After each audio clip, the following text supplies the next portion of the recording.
Okay, look, we gotta talk, okay? Long story short, this is my core team. I had Sit Lolly, looked up what would be a good team with her.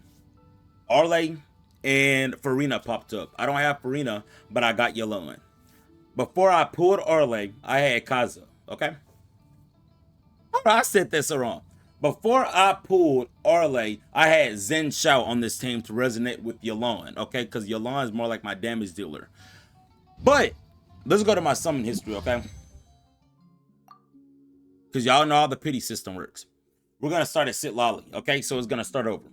We got 1, 2, 3, 4, 5, 6, 7, 8, 9, 10, 11, 12. I pulled Arlecchino on a 13 single summon pool, and it was a fake out.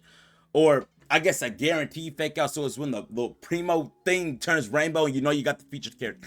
That shit threw me off. I wasn't expecting to actually pull Arlie. I was just doing a YOLO summon. My YOLO summon turned into a whole fucking blessing. So, with that being said, I had no item for Arlay, right? Because if we go to my items with Arlay, my pole arms, they are garbage, okay? The only thing I had was this Favonia's lance that I used with Xiling, however you want to say her name. And the halberd I just leveled up a couple of minutes ago alongside the white Tesla. Here's my problem. I spent the last 3 to 4 days grinding and looking for a white tassel. Today I just got my last white tassel that I actually need for R5. You know what, while I'm at it, let me actually refine this, because if I get rid of this white tassel and I sell it, I'm gonna choke the hell out of somebody. So let me do that.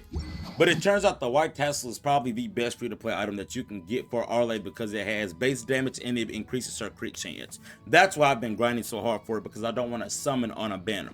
But the issue with the white tassel is that it is exclusive. This shit is exclusive to Liyue only. So if you look at my map, my Liyue map, notice I've got like all the checkpoints and domains. I have been grinding. Let's go to the chasm, right? Where is the refinement? Yeah, blah, blah, blah, blah. I need to go here. Let me just say how hard I've been grinding, right? Because it's like I said, I like to bounce around, you know, check out different parts of the map. But I've been so committed that I literally came back to the chasm, got all the refinement loom stones, and tried to check every crevice for any chest that was not coming, just for a slim chance to get a white tassel. And funnily enough, the first white tassel that I pulled was actually in the chasm behind the gate where the I guess you could call the hooligans or the thieves left the treasure map. And I actually pulled it out of there. That was my first one. But I mean, outside of that, for the past couple of days, I have been literally grinding one weapon that's a 3-star that's locked behind one nation, because that's her best item. And luckily for me, my Liyue progress as a whole, I think, was only like at 30%, 30 to 40%. And luckily I had enough to cover getting the white tassel to R5. Take it easy. But no 3-star weapon should be that hard to get.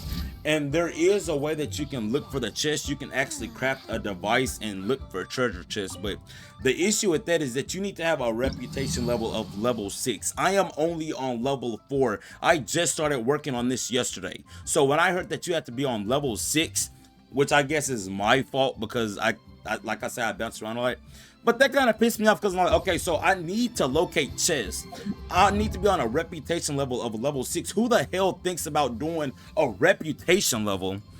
So I'm out here having a raw dog every corner, you know, teleport to different waypoints and stuff. Just drop down and pray that I see a mob of enemies in a treasure chest, and the blue spirits, or whatever you want to call them shits, take them and escort them to their little totem and pray it's not a coming chest, just to get the white tassel.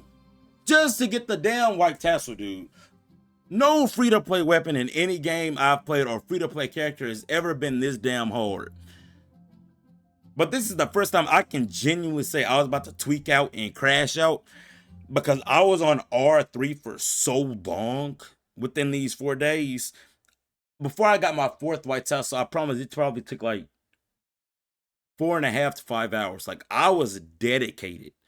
getting this. And I don't know if your adventure rank makes a big difference compared to when you first explore Leeway, because right now I'm on adventure 53. So I'm assuming it's going to lower the chance of those lower rated items the higher I get, because they're trying to give me better items. But I'm like, dude, you know the meme with the monkey with his head, his hands above his head, like he just looking like that. That was genuinely me. Like, I I've never been so stressed out for a weapon that's free in a game. And it's like I said, to make it worse, it's not even a 4 or 5 star. It's a fucking 3-star weapon, dude. A 3-star weapon. So I went through all this stress, all because I pulled this hoe on a 13 YOLO single, because I heard and saw that she goes really well with Sit Lolly. All right, maybe I'll take one more time. And I put myself through all this stress just so she could have the white tassel.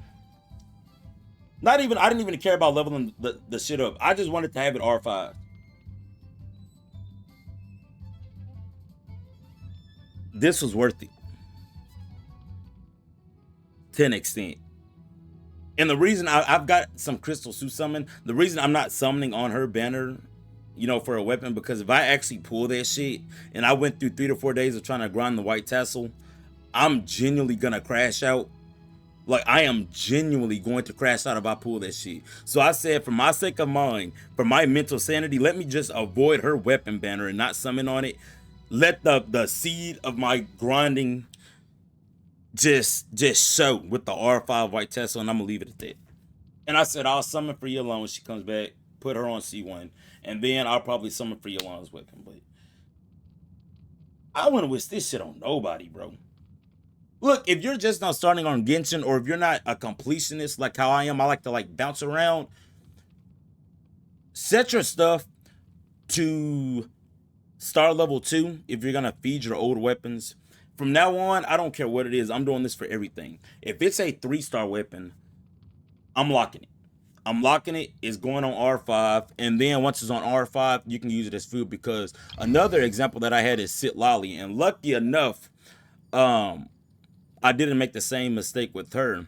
But apparently, one of her free-to-play options, best options, is the TTDS. I think you can only get this by summoning. I could be wrong. But this is on R5 because I started saving more stuff. When I realized it was a 3-star weapon. I saw another dude, they said the sacrificial fragment. That was another good option. But what I'm starting to learn now, because I'm trying to play this game more consistently, like 3-star weapons aren't that bad. And I need more options. Like, I don't really have a lot of options. Even with my swords, they're probably the best options I've got. But look at it, I've only got 3 level 70 swords. The rest, level 40, level 40, level 20. I mean, because I'm really consistent on the characters I like to use. Like, if I really want you, I'll summon for you. Look at my bows. Sacrificial and Favonius. I mean, I've got the Stringless on R5, but I don't really think it's good. So you see what I mean? And with Yolanda, I had the Favonius bow. That's still the better option, but I had fun using her skill twice. That's why I really want to C1 her, so I can take the sacrificial bow off and go back to the Favonius bow, unless I want to summon for her stuff. But yeah, like I said, this is crazy. A 3-star weapon should not be this hard to get. It max out, like it shouldn't be. And the fact that it was locked behind Leeway, like, that's crazy, dude. That is crazy.